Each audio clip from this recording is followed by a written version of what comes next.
Hi friends, welcome to my channel. இன்றைக்கி வந்து full boil egg gravy எப்படி பண்ணுறதுன்னு பார்க்கலாமா? ரொம்ப ரொம்ப சிம்பிள் தான். இதுக்கு வந்து சாதம், சப்பாத்தி, இட்லி, தோசை எல்லாத்துக்குமே வச்சு சாப்பிட்லாம். நல்ல டேஸ்ட்டான ஒரு கிரேவி தான். எப்படி பண்ணுறதுன்னு பார்க்கலாம். பாத்திரம் வச்சு எண்ணெய் சூடானதுக்கப்புறம் பட்டை, இலை, ஒரு ஸ்டார் பூ, 3 கிராம்பு, ஒரு ஏலக்காய் சேர்த்து நல்லா பொரிஞ்சதுக்கப்புறம் 3 பச்சை மிளகாய் சேர்த்துக்கிட்டேன். இதுக்கப்புறம் 4 பெரிய வெங்காயம், தேவையான அளவு 10 பல் பூண்டு, ஒரு சின்ன இஞ்சி துண்டு போட்டு நல்லா இந்த மாதிரி வெங்காயத்தை கொரகொரப்பா அரைச்சி எடுத்துக்கிட்டேன் ஃப்ரெண்ட்ஸ். உங்களுக்கு வேணும்னா நீங்கள் பொடி பொடியாக கட் பண்ணி கூட சேர்த்துக்கலாம். நான் வந்து எனக்கு அந்த கிரேவி டைப்பில் நல்லா கிடைக்கணும் அப்படின்றதுக்காக நான் வந்து மிக்சியில் கொஞ்சம் கொரகொரப்பா இந்த மாதிரி அரைச்சி எடுத்துக்கிட்டேன். ரொம்ப ஃபுல்லாகவும் அரைச்சா நான் பேஸ்ட் மாதிரி ஆயிரும். அதனால் கொஞ்சம் கொரகொரப்பா அரைச்சி எடுத்துக்கோங்க. வெங்காயம் பச்சை வாசனை எல்லாம் போய் ஓரளவுக்கு வதங்கினதுக்கப்புறம் எந்த அளவுக்கு வெங்காயம் எடுத்தோமோ அதே குவான்டிட்டியில் தக்காளியும் எடுத்துக்கோங்க. நான் 4 பெரிய வெங்காயம் எடுத்துக்கிட்டேன். அதனால் 4 தக்காளி சேர்த்துக்கிட்டேன். தக்காளியை நல்லா பேஸ்ட்டாக அரைச்சி எடுத்துக்கிட்டேன். வெங்காயத்தை மட்டும்தான் கொஞ்சம் கொரகொரப்பாக அரைச்சிருந்தேன். தக்காளியை வந்து நல்லா பேஸ்ட்டாகவே அரைச்சி எடுத்துக்கிட்டு 4 தக்காளி சேர்த்தாச்சு. 4 வெங்காயம், 4 தக்காளி சேர்த்து நல்லா வதக்கிக்கோங்க. நல்லா வதங்கினதுக்கப்புறம் இதுக்கு தேவையான அளவு உப்பும் சேர்த்துக்கோங்க. உப்பு நல்லா சேர்த்ததுக்கப்புறம் இன்னொரு டைம் நல்லா இது எல்லாத்தையும் கிளறி விட்டுக்கோங்க. அடுப்பு ஃபுல்லில் வைக்க வேண்டாம், ஒரு மீடியம் ஃப்ளேமில் இருக்கட்டும். இந்த மாதிரி நல்லா கிளறிட்டு மூடி போட்டுட்டு ஒரு 3 நிமிஷத்துக்கு அதை அப்படியே விட்டுருங்க. விட்டோன்னா அந்த வெங்காயம் தக்காளி எல்லாம் வெந்து அந்த பச்சை வாசனை எல்லாம் மாறி நல்லா கொஞ்சம் ஓரளவுக்கு அந்த எண்ணெயெல்லாம் இப்போவே பிரிஞ்சு வந்திருக்கும். நம்ம வெங்காயம் தக்காளி பேஸ்ட்டு ஊற்றின உடனே நம்ம வந்து மசாலா எல்லாம் சேர்க்க வேண்டாம். இந்த மாதிரி ஒரு 3 நிமிஷம் மூடி போட்டுட்டு விட்டோன்னா அந்த பச்சை வாசனை எல்லாம் போயிடும். ஏன்னா நம்ம எல்லாமே வதக்காம அப்படியே பச்சையா சேர்க்கறனால அந்த வாசனை வந்து இருக்கும். அதுக்கு தான் இந்த மாதிரி மூடி போட்டுட்டு ஒரு 3 நிமிஷம் விட்டுட்டோம்னா அந்த பச்சை வாசனை எல்லாமே போயிரும். 3 நிமிஷம் அப்புறம் நம்ம மூடியை எடுத்துட்டு பார்க்கும்பொழுது இந்த மாதிரி நல்லா ஓரளவுக்கு தக்காளி, வெங்காயம் எல்லாம் வெந்து நல்லா கொஞ்சம் எண்ணெயெல்லாம் பிரிஞ்சு வந்துரும். இந்த டயத்தில் நான் வந்து 2 ஸ்பூன் வந்து மல்லித்தூள் சேர்த்துக்கிட்டேன். 1/2 ஸ்பூன் மிளகுத்தூள், 2 ஸ்பூன் அளவுக்கு வந்து காஷ்மீரி சில்லி பவுடர். காரத்துக்கு அதுதான் போட்டிருந்தேன். 2 ஸ்பூன் அளவு சில்லி பவுடர். அதுக்கப்புறம் ஒரு 1/2 ஸ்பூன் அளவு வந்து மட்டன் மசால் வந்து நான் சேர்த்துக்கிட்டேன்.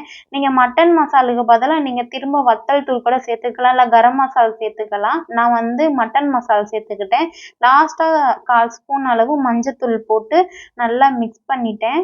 நல்லா மிக்ஸ் பண்ணிவிட்டு இதை வந்து இதையும் அடிப்பிடிக்க விடாமல் கொஞ்சம் மீடியம் ஃப்ளேமில் இல்லாட்டி சிம்மில் கூட வச்சுக்கோங்க.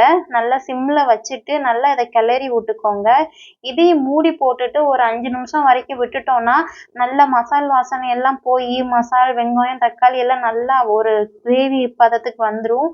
எண்ணெயும் எல்லாமே நல்லா பிரிஞ்சு வந்துடும் ஃப்ரெண்ட்ஸ். இதை வந்து ஒரு தேவையான அளவு தண்ணி ஊற்றிக்கோங்க. எல்லா கிரேவி வந்து கெட்டியாகவே வேணும்னு நினச்சிங்கன்னா நம்ம லைட்டாக தண்ணி ஊற்றிட்டு அப்படியே மூடி போட்டுடலாம்.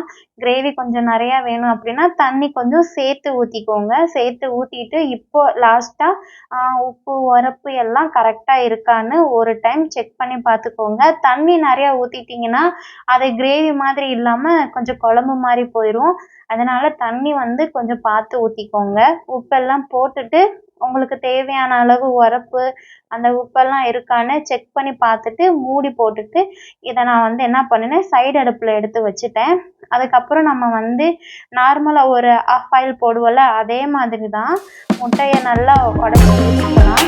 உடச்சி ஊற்றிட்டு சும்மா லைட்டாக கொஞ்சமாக உப்பு போட்டிருந்தேன். ஏன்னா நம்ம இதை எடுத்து திரும்ப வந்து குழம்புல தான் போட போகிறோம்.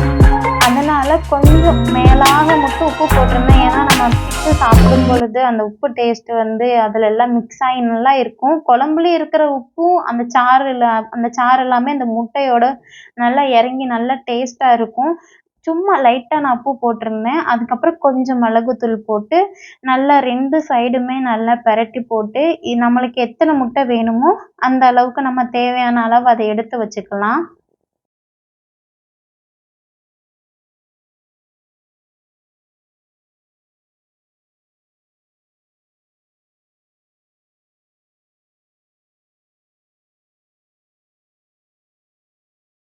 அப்புறம் சைடில் வச்சுருந்த அந்த முட்டைக்கு ரெடி பண்ணின அந்த கிரேவி வந்து நல்லா எண்ணெய் பிரிஞ்சு நல்ல மசால் வாசனை எல்லாம் போய் அந்த ஸ்மெல்லே நல்லா இருந்தது ஃப்ரெண்ட்ஸ். கண்டிப்பாக நீங்களும் ட்ரை பண்ணுங்கள். நல்லா எப்படி இருந்ததுன்னு சொல்லி கமெண்ட்டில் சொல்லுங்கள். இந்த மாதிரி நல்லா எண்ணெய் எல்லாம் பிரிஞ்சு வந்ததுக்கப்புறம் நம்ம ரெடி பண்ணி வச்சுருந்த அந்த முட்டை எல்லாத்தையுமே நம்ம இது கூட சேர்த்துக்கலாம். இது வந்து உடஞ்சி போகாது. ஏன்னா நம்ம தான் ஆல்ரெடி நல்லா ஒரு பாயில் பண்ணி தானே வச்சுருக்கோம். அதனால் இது எப்படி போட்டாலும் ஒன்றுமே பண்ணாது, அப்படியே இருக்கும். நம்ம வந்து ஃபுல்லாக அதை வேக வச்சு தான் அதில் சேர்க்கணும்னு அவசியம் இல்லை. ஒரு 85% கிட்ட நல்லா வெந்து அந்த வெள்ளைக்கருவும் மஞ்சக்கருவும் ஓரளவுக்கு ஒரு 85% கிட்ட வெந்ததுக்கப்புறம் நம்ம இதில் சேர்த்தாலும் அது வந்து தனித்தனியாக உடஞ்சி போகாது. இந்த கெட்டியாகவே அப்படியே நிற்கும். நம்ம முட்டையை உடச்சி ஊற்றி வைக்கும்பொழுது சில டைம் என்ன ஆயிரும்னா அந்த மஞ்சக்கரு வந்து உடஞ்சிரும். அப்போ வந்து அந்த குழம்பே ஒரு மாதிரி அந்த முட்டை ஸ்மெல் அடிச்சுட்டே இருக்க மாதிரி ஃபீலாக இருக்கும். அப்படி ஃபீல் பண்ணுறவங்களும் இந்த மாதிரி கண்டிப்பாக ட்ரை பண்ணலாம். நான் இப்படி தான் பண்ணேன். ஸ்டார்டிங்கில் வந்து முட்டையை வந்து அப்படியே உடச்சி ஊற்றி வச்சுட்டு இருந்தேன். ஆனால் எனக்கு இந்த மாதிரி பண்ணணும்னு ஒரு ஐடியா தோணுச்சு. அதனால் இந்த மாதிரி பண்ண ஸ்டார்ட் பண்ணிட்டேன்.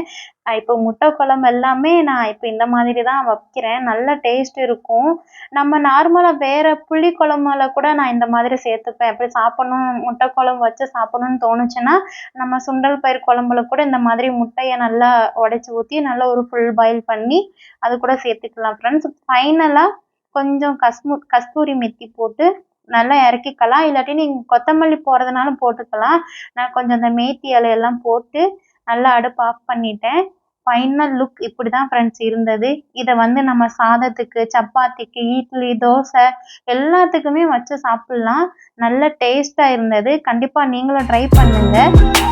இந்த வீடியோ உங்களுக்கு பிடிச்சிருந்ததுன்னா லைக் பண்ணுங்கள் ஃப்ரெண்ட்ஸ். சப்ஸ்கிரைப் பண்ணாத நண்பர்கள்லாம் ப்ளீஸ் நம்ம சேனலை சப்ஸ்கிரைப் பண்ணிக்கோங்க. அவ்வளோதான் ஃப்ரெண்ட்ஸ். டேஸ்ட்டான நம்மளுடைய ஃபுல் பாயில் எக் கிரேவி வந்து ரெடி ஆயிடுச்சு.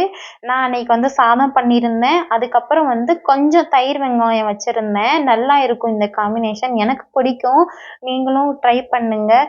ஓகே ஃப்ரெண்ட்ஸ், பாய். நம்ம இன்னொரு வீடியோவில் பார்க்கலாம். இந்த வீடியோ உங்களுக்கு பிடிச்சிருந்ததுன்னா கண்டிப்பாக லைக் பண்ணுங்கள், கமெண்ட் பண்ணுங்கள், ஷேர் பண்ணுங்கள். ஓகே ஃப்ரெண்ட்ஸ், பாய். இவ்வளோ நேரம் வீடியோ பார்த்ததுக்கு ரொம்ப ரொம்ப நன்றி. Thank you friends.